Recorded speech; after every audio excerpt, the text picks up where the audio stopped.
So, a bit of background story for more clarity and acceptance. I think that I should start with where it all began, my childhood. I was a normal, carefree child with big dreams scripted in my heart. However, things started to change drastically after the death of my little bro, who we lost to cancer. My family had to move to another place, which meant at that time that I had to change my school as well. So when my family settled down to a new place, I had no other choice than attend an Uzbek school. Mind well that prior to this, I attended a Russian school. So every single day was like a battle with its own set of challenges and despair. When this little Mizami just thought about the giving up on the constant teasing of bullying she faced every single day, another thought overwhelmed her. The thought of disappointed look on my parents' face.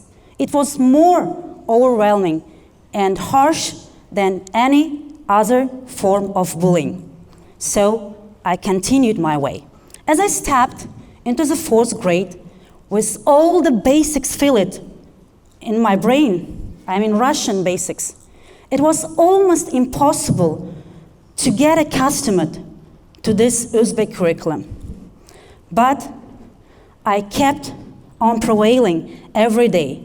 Every day it was like a battle between two Nizamis. The passionate one, who wanted keeping push harder, learn everything, and understand everything. And the second one, egoistic one, who just wanted to say no to everything and just chill. But you know, guys, even in these dark days, I knew that the better days are yet to come. And I kept prevailing every single day. So guys, you might guess that today my topic is about bullying and why we should address bullying at schools. So, what is bullying? Let's see this notion a little bit closer.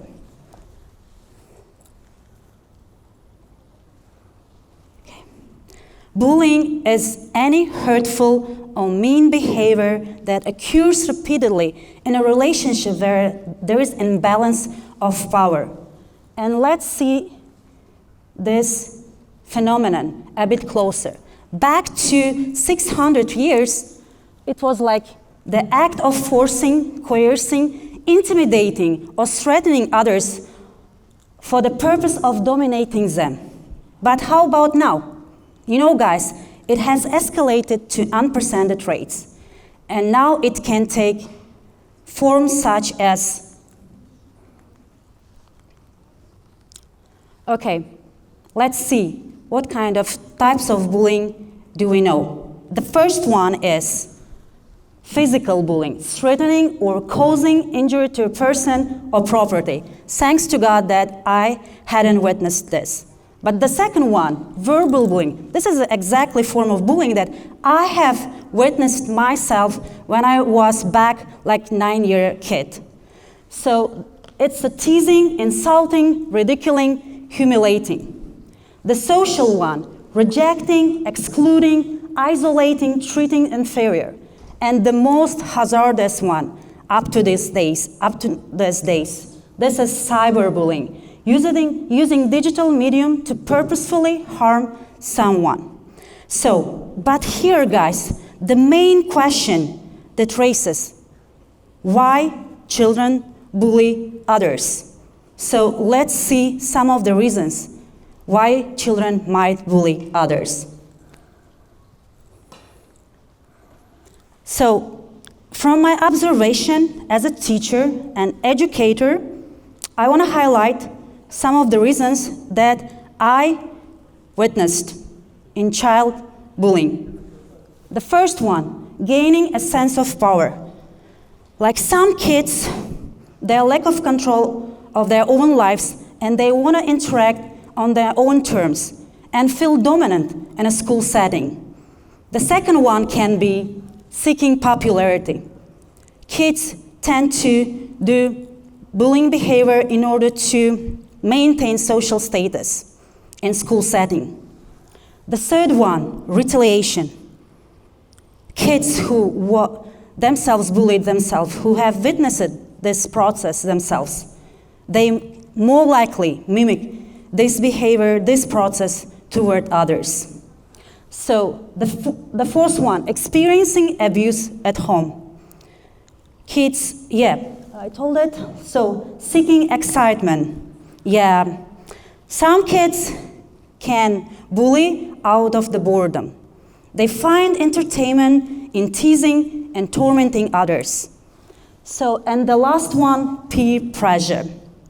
Some kids, they are like passive bystanders.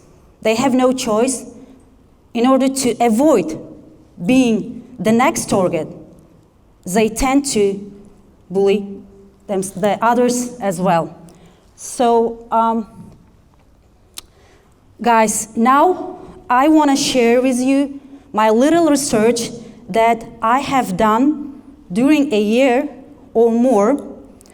So, for the sake of the research, I started making fake accounts on social platforms and getting involved in different kind of social groups, voice rooms, in order to learn some problems related with cyberbullying, social dynamics, and psychological impacts of this cyberbullying. Because like when I was like 9-year-old kid, or back to that times, I hadn't so much threats concerning cyberbullying.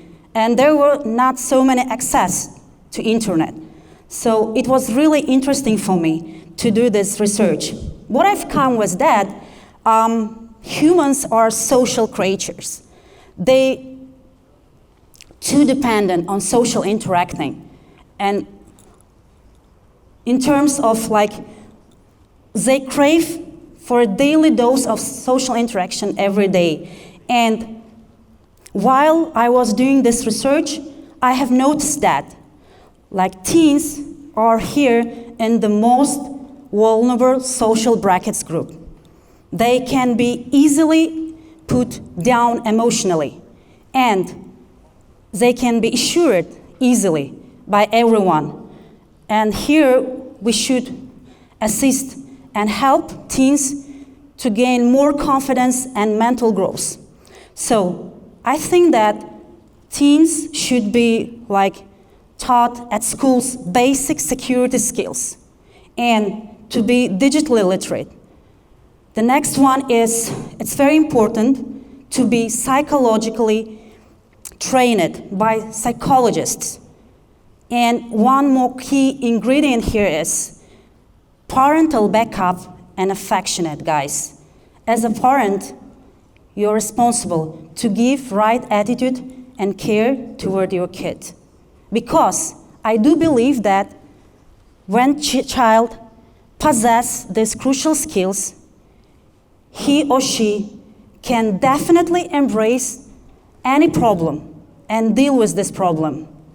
So, but here is not, today is the topic is not about me, but I mean the accent. It's accent about the bullying and bystander's role here. But guys, let's see some of the statistics here. These figures are not random figures. These figures about the bullying statistics across the world.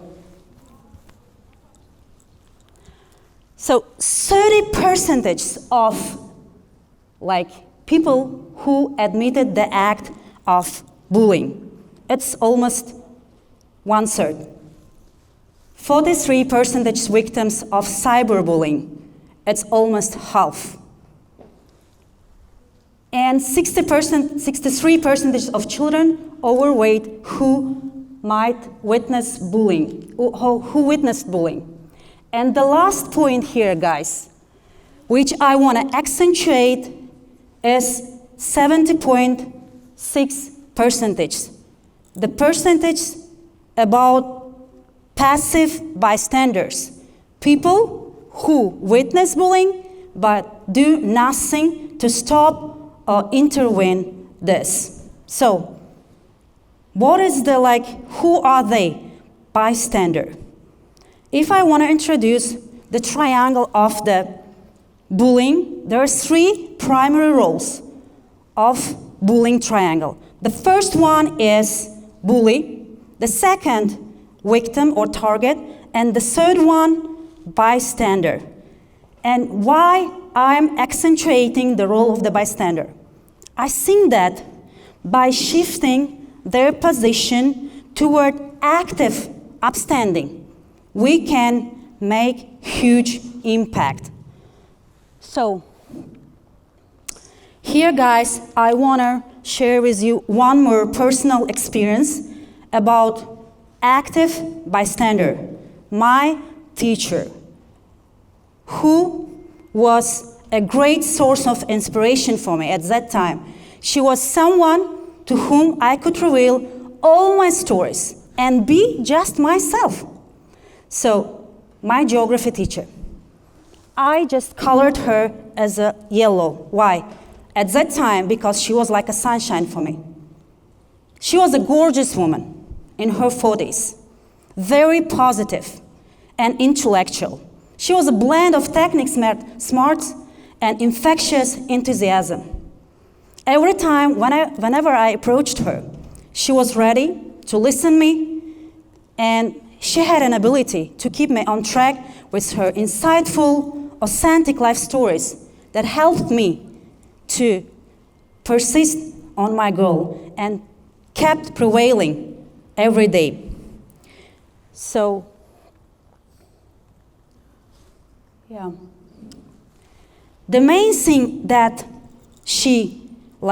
I think that at that time, she could do for me, but very crucial thing, she could shift my mind from being like a loser to embrace the real me, who could also shift my attitude toward me. When I started just embracing my failures like a learning experiences, everything started to change.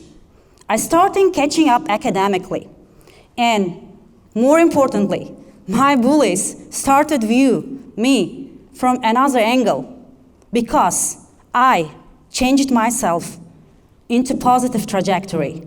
I started view myself as someone who could do everything to reach its goal. Step by step, I started to learn Uzbek language, correcting myself, on bettering myself every day, step by step, and eventually, I was the best student, at the end of the year. So the main thing that I want to highlight here is your mindset is and support everything here. Guys, you should start changing yourself, your mindset. When you fix your bugs inside yourself, everything is gonna change, definitely.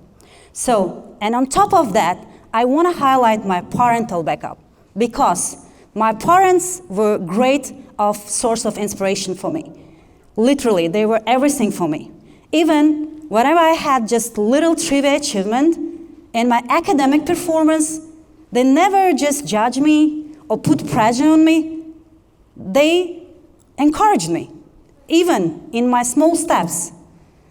And, I was I guess the happiest child at that time. So, yeah, be kind to your children, guys, as a parent. So, and here I want to give you guys some solutions. So let's see what kind of solutions can be introduced. So, education is paramount, definitely. In every school, the schools and communities should complement at school anti-bullying programs that teach about the impacts of the bullying to students, parents, and educators. There should be organized seminars, workshops that teach the impacts of bullying and how to deal with that. The second one is early intervention is crucial. As I mentioned earlier, my teacher at that time, she could identify the signs of the bullying process. That's why I was saved. That's why now I'm today standing here very positive and confident person. And I also implementing this positive energy into my students. This is really important. Don't be indifferent. Pay attention to each of the signs of bullying. It doesn't matter, you're an educator, any school staff member, or common ordinary citizen. So support systems must be strengthened. Yeah, the victims of bullying at school should get appropriate mental resources. They should be approached to psychologist room, or even, I think, this is my own subjective, in each school there should be special rooms, meditation rooms, where a child can go whenever he or she feels insecure, unconfident, or upset, just be with himself. Sit in a very calm and meditation room where he can just gather his thoughts. So, parents and guardians play a vital role in combating bullying. Definitely, 100% true. As a parent, my parents, as I told earlier, they were a great source of inspiration. They were ordinary people, but still, they supported me like no other. Even whenever I was the loser or had some trivial achievements, they supported me, and I always had their backup. And the last one, kill the indifference in yourself. Yeah, guys, here the most harsh trait in human being, it is indifference. When you are indifferent, it is worse than when you hate someone. Indifference should be killed in ourselves. We should grow empathy, kindness, and affection toward others because we are human beings. We are not animals. So, in the closing of my speech, guys, I want to end my speech with one of the greatest human rights activists, poetess, Maya Angelou. Once she said, "People will forget what you did. People will forget. People will forget what you said. People will forget what you did. But people will never, never forget how you made them feel." So guys, let's strive to create a society where every child can feel secure, safe, and happy. Thank you very much.